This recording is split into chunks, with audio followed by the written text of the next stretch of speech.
کیا آپ نے کبھی سنا ہے کہ ایک بچہ حافظ قرآن پیدا ہوا؟ جی ہاں، ایک ایسا زندہ معجزہ افریقی عرب ملک کے الجزائر میں پیش آیا ہے۔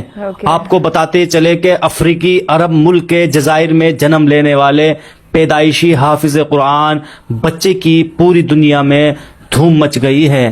اس دودھ پیتے بچے کو قدرت کی عظیم نشانی اور زندہ معجزہ قرار دیا جا رہا ہے، جبکہ وہ دنیا کا سب سے کم عمر حافظ قرآن ہونے کا اعزاز بھی حاصل کر چکا ہے۔ یحییٰ نامی 2 سالہ بچہ قرآن کریم کا پکا حافظ ہے۔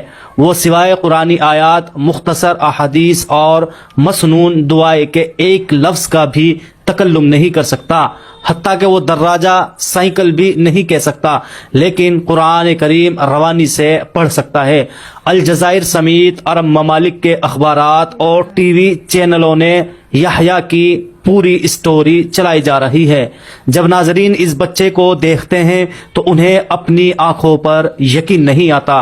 الجزائر کے سب سے بڑے اخبار الشروق نے اس معجزاتی بچے اور اس کے والدین سے خصوصی ملاقات کر کے ایک تفصیلی رپورٹ چھاپی ہے۔ ان کی والدہ کا کہنا ہے کہ میں نے ایک عجیب و غریب خواب دیکھا تھا۔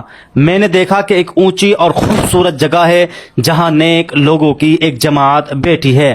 میں خواب میں انہیں صحابہ کرام رضی اللہ عنہم سمجھ رہی تھی۔ اسی دوران ایک شخص نے مجھ سے کہا کہ سیدنا سعد بن ابی وقاص آپ کو بلا رہے ہیں۔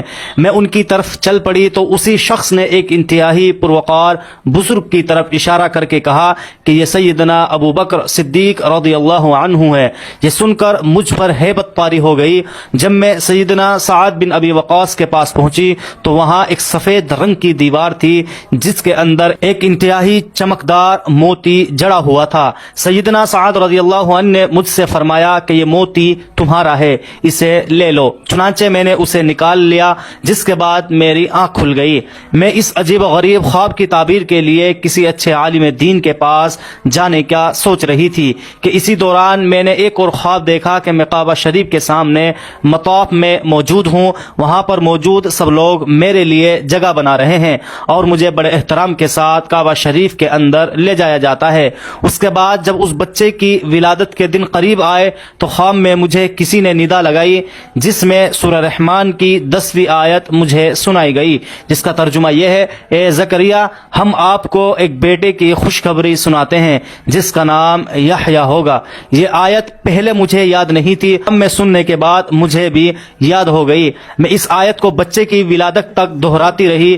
جب یہ بچہ پیدا ہوا تو ہم نے خواب کے مطابق اس کا نام یحییٰ رکھ دیا۔ اس بچے کا دایاں ہاتھ 6 انگلیوں پر مشتمل ہے۔ ہم ایک انگلی کو زائد سمجھ کر کٹوانے کے لیے اسپتال لے گئے تو ڈاکٹروں نے ٹیسٹ کے بعد بتایا اگر اس انگلی کو کاٹ بھی دیا جائے تو یہ دوبارہ نکل آئے گی۔ اس اضافی انگلی کے ساتھ یحییٰ کا دایاں ہاتھ ایسا لگتا ہے جیسے حق تعالیٰ کا اسم مبارک لکھا ہو، اس لیے ہم نے اسے کٹوانے کا ارادہ چھوڑ دیا۔ یحییٰ کی خالہ کا کہنا ہے کہ جب اس بچے کی عمر 40 دن ہوئی تو ایک دن میں نے دیکھا کہ یہ اپنی ماں کے ساتھ سویا ہوا تھا اور اس نے اپنے ہاتھ کی شہادت کی انگلی کو ایسے اٹھایا جیسے کلمہ شہادت پڑھتے وقت اٹھایا جاتا ہے۔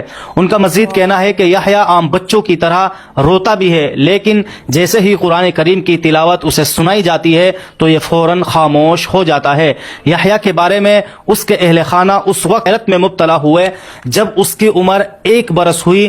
اس نے دیوار میں لگے فریم کی جانب اشارہ کیا اور اس پر لکھے ہوئے کلمہ طیبہ کو پڑھنے لگا۔ اس کے بعد یحییٰ قرآن کریم کھول کر اس میں آیت سجدہ ڈھونڈ کر پڑھنے لگا۔ اپنے ہم عمر کی طرح اسے کھلونوں سے کوئی تعلق نہیں ہے، وہ بس ہر وقت قرآن کریم یا بچوں کی دینی کتاب ہی ہاتھ میں لیے رکھتا ہے۔ اگر قرآن یا کتاب نہ ملے تو وہ ٹی وی پر قرآن کریم کی تلاوت سنتا رہتا ہے۔ اگر کوئی یحییٰ کے سامنے تلاوت کرتے ہوئے غلطی کر جائے تو اس کی گویا شامت آ جاتی ہے۔ یہ پیدائشی حافظ اس سے لپٹ جاتا ہے اور اس وقت تک نہیں چھوڑتا جب تک اس غلطی کی اصلاح نہ کرا لے۔ حفظ قرآن کے ساتھ رفتہ رفتہ یحییٰ کی صلاحیتوں میں اضافہ ہونے لگا۔ وہ اب مشہور قرائے کرام اور مشائخ میں فرق بھی کرنے لگا ہے۔ پھر یحییٰ کو بعض لوگوں نے بتایا کہ اس بچے کو جنات نے اپنی گرفت میں کر لیا ہے، وہی اس کی زبان سے بولتے ہیں۔ تو یحییٰ کی ماں اسے لے کر علاقے کے بڑے بڑے عالم دین عامل کے پاس چلی گئی۔ جب عامل یحییٰ پر دم کرنے کے لیے قرآنی آیات پڑھنے لگے تو اس نے بھی اس عامل کے ساتھ پڑھنا شروع کر دیا۔ یہ دیکھ کر عامل نے یحییٰ کی ماں سے کہا کہ اس بچے پر کسی جن کا اثر نہیں ہے، یہ قدرت کا بہت بڑا معجزہ ہے جس سے حق تعالیٰ اپنے دین کا بہت بڑا کام لینا چاہتا ہے۔ جو تجھے مبارک ہو۔ الجزائر میں ہونے والے مقابلوں میں یحییٰ کا دنیا کا نوعمر ترین حافظ قرار دے کر اسے ایوارڈ سے نوازا گیا۔ آپ سب کو یحییٰ کے بارے میں کیا لگتا ہے؟ آپ سب بھی ہمیں کمنٹ باکس میں ضرور لکھیں۔ واو مین، انکریڈیبل، انبلیویبل، قدرت کا کرشمہ جسے کہتے ہیں نا، اللہ کا معجزہ وہ ہوا ہے۔ ان کی ماں کو کتنی خوشی ہوتی ہوگی کہ میرا بچہ اتنا چھوٹا سا ہے اور قرآن شریف کی تلاوت کرتا ہے۔ اتنے چھوٹے بچے